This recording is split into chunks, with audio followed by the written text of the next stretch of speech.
السلام علیکم. وعلیکم السلام. سړی مسی حاجي صاحب. خیر اوسې جوړ اوسې. یو پاکټ د سردرد ګولۍ خوراک. هغه د سر درد ګولۍ ډوډۍ باید یوه یوه دانه خوره. سمه ده. دا نه د غاښ د درد یو پاکټ راکړه.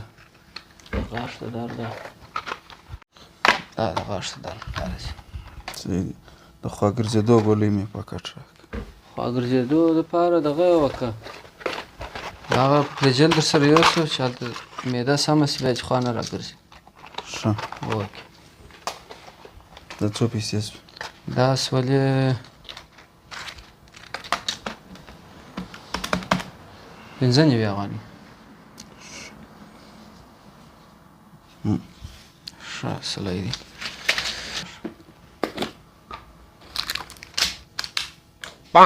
واخ.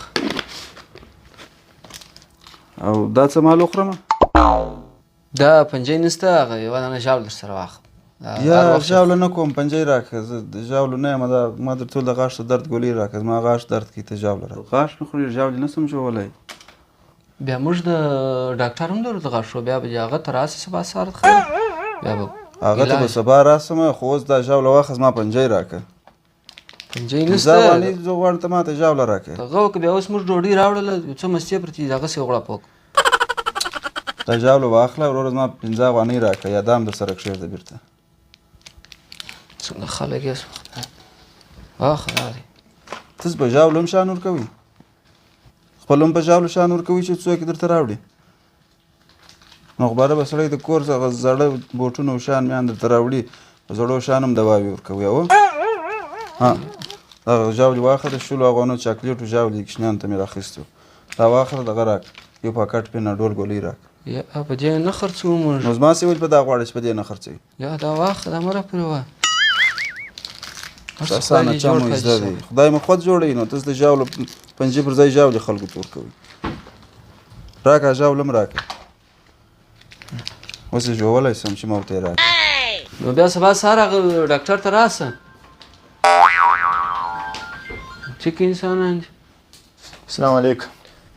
وعلیکم السلام. او بخښئ دا واخله، یو پاکټ پنشتان ګولۍ راکړه، غټ پنشتان. دا څه شي دي؟ ژاولې او چاکلیټ داسې شیان دي. وځه وځه، اعصاب مې مه راخرابوه ښه.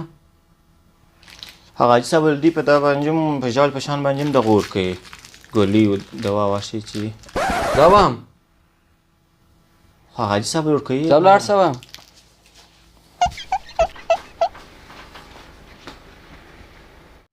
یارو خو دا ژاولو موږ پر سره نفس راوستلو، دا بلا نه خرڅومه. دا ایسته کوي.